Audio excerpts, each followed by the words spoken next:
और ये बात ही पंजाब सियासत में मचे घमासान की बात हरियाणा की करते हैं, जहां पर चंडीगढ़ में पूर्व सीएम भूपेंद्र सिंह हुड्डा की लंच डिप्लोमेसी देखी गई है। हुड्डा ने सभी विधायकों और सांसदों को लंच पर बुलाया। पूर्व विधायकों और पूर्व सांसदों को भी लंच पर बुलाया गया।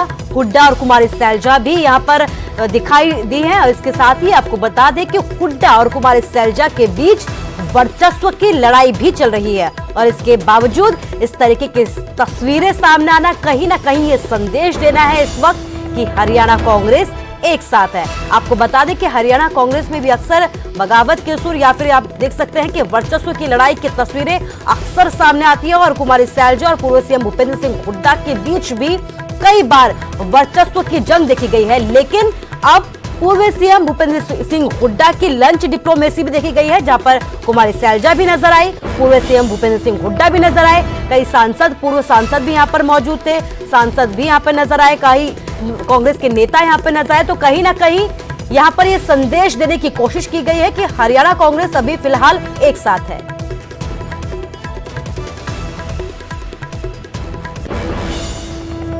और अब खबर हिमाचल से है। हिमाचल में वैक्सीनेशन को लेकर सीएम जयराम ठाकुर ने बड़ा बयान दिया है। उन्होंने ये कहा है कि प्रदेश में अब तक 96% लोगों को कोरोना की वैक्सीन की डोज लगा दी गई है। 31 अगस्त तक 100% लोगों को वैक्सीन लगाने का लक्ष्य रखा गया है। इसके साथ ही उन्होंने ये कहा है कि 100% लोगों का टीकाकरण करने वाला हिमाचल देश का पहला राज्य होगा। 5 जिलों में 100% लोगों को वैक्सीन की पहली डोज लगा दी गई है। मुझे इस बात की खुशी है कि हिमाचल प्रदेश पूरे देश भर में कोविड वैक्सीन के मामले में बहुत बेहतर कर रहा है। और हम पूरे देश भर में आज की तारीख में पहले स्थान पर हैं। 96% हमारा फर्स्ट डोज का कवरेज कंप्लीट हो चुका है। और जहां तक के 5 जिले में भी जो फर्स्ट डोज का दौर हमारा कंप्लीट हो चुका है। हमारा प्रयास है कि हम 31 तारीख या 1 तारीख तक 100% फर्स्ट डोज तक। और हिमाचल में सेब का सीजन जोरों पर है, लेकिन बगावत और बागवान यहां पर उचित दाम देते हुए नहीं मिल रहे हैं, परेशान नजर आ रहे हैं। इसके मुद्दे पर कांग्रेस ने सरकार को जमकर घेरा है। मंगलवार को कांग्रेस के प्रदेश अध्यक्ष कुलदीप राठौर सेब के गिरते दामों पर भड़क गए। कांग्रेस प्रदेशाध्यक्ष बागवानी मंत्री महेंद्र सिंह ठाकुर पर इतना भड़के कि उन्होंने उन्हें नालायक तक कह डाला और उन्हें पद से हटाने की मांग की है। उन्होंने कहा कि बागवानी मंत्री चुनावों को लेकर लगातार दौरा कर रहे हैं, लेकिन बागवानों से मिलने का उनके पास वक्त नहीं है और न ही उनकी वो सुध लेते हैं। राठौर ने कहा कि सरकार की मिलीभगत से सेब के दाम गिराए गए हैं। उन्होंने ये भी कहा कि आज एक पेटी की लागत 450 से 500 रुपए के बीच में पड़ रही है, जबकि वो मार्केट में 600 रुपए के आसपास बेची जा रही है।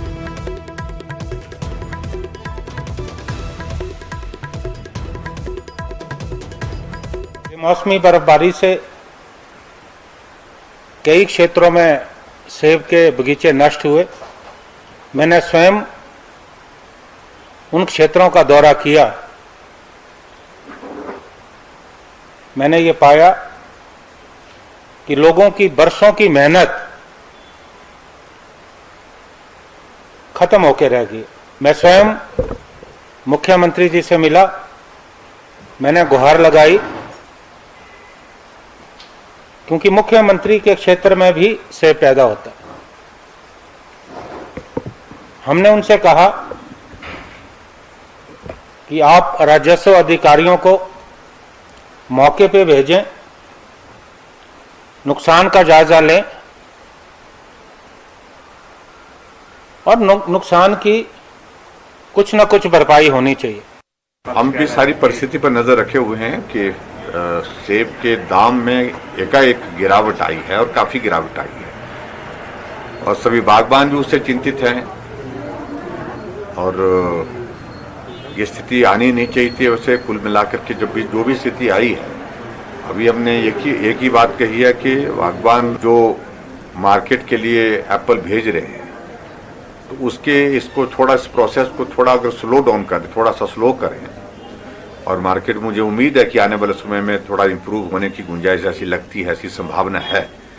और उसके साथ साथ में जो हमारी जो स्टोरेज की जो कैपेसिटी है, जहाँ पर जितने भी जो हमारे कोल्ड स्टोर है प्राइवेट सेक्टर में, उनसे हमने इस बात के लिए आग्रह करने का निश्चय किया है कि वो जो है वो ठीक दाम पर जो है सेब इस वक्त वहाँ पर ले सके, ताकि बागबानों को।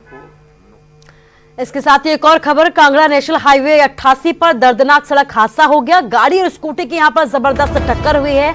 हादसे में 3 लोग गंभीर रूप से घायल हो गए हैं, जिन्हें अस्पताल में भर्ती करवाया गया। इलाज लगातार जारी है। सीसीटीवी में वारदात की पूरी तस्वीरें कैद हो गई। दिल दहला देने वाली ये तस्वीरें हैं। तो घायलों का इलाज लगातार जारी है। तस्वीरें सामने आई हैं, सीसीटीवी की ये तस्वीरें हैं, जहां पर आप देख सकते हैं कि गाड़ी ने स्कूटी सवार को जबरदस्त टक्कर मार दी। दोनों के बीच जबरदस्त भिड़ंत हुई है, जिसके बाद इन घायल को अस्पताल में भर्ती करवाया गया है। 3 लोग गंभीर रूप से घायल बताए जा रहे हैं। तो जबरदस्त सड़क हादसा हुआ है। नेशनल हाईवे 88 पर यह हादसा हुआ है, जहां पर एक गाड़ी और स्कूटी की जोरदार टक्कर हो गई।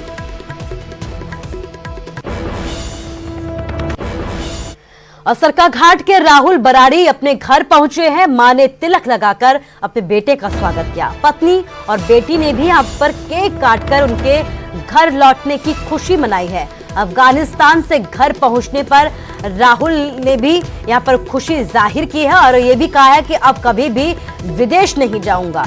राहुल बराड़ी ने बताया कि तालिबानियों ने उन्हें एयरपोर्ट तक पहुंचाया था, वहां से उन्हें फ्लाइट मिली और 3 देशों से होते हुए वो अपने घर तक पहुंचे हैं। उन्होंने कहा कि अफगानिस्तान के हालात इस वक्त बेहद डरावने हैं। घर लौटकर उनका स्वागत किया गया। उन्होंने खुशी जाहिर की है, लेकिन इसके साथ ही खौफ के उस मंजर को भी बयां किया है जो उन्होंने वहां पर महसूस किया।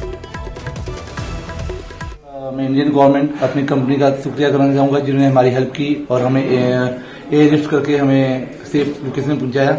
उन सबका धन्यवाद। जितने मेरे फ्रेंड्स फेसबुक पे जो भी हैं, friends, relatives and Indian government and मेरी कंपनी, जिन्होंने मेरा को हेल्प किया और सपोर्ट करके सबको निकाला, पूरे इंडियंस को, उन सबका धन्यवाद तहे दिल से। जो आप पूछना चाहते हैं कि क्या सिचुएशन थी वहाँ की सिचुएशन ऐसी है कि आप कुछ नहीं बोल सकते, क्योंकि सबके पास हथियार है, घर घर में हथियार है, एम्यूनिशन है, आप किसी को नहीं रोक सकते। पहले अफगान गवर्नमेंट थी, वो कंट्रोल था, अब तालिबानी आ गए हैं। अब देखते हैं कि सिचुएशन कितनी खराब हो रही है आगे। सबको पता है, सारी मीडिया में पता है कि सिचुएशन पर सेकंड पर मिनट खराब हो रही है। और सब लोग वहां से, जो लोकल लोग हैं, वो सब लोग वहां से भागना चाहते हैं कि उनको 20 साल पहले की जो तालिबानी की जो शासन था, उनकी दहशत थी,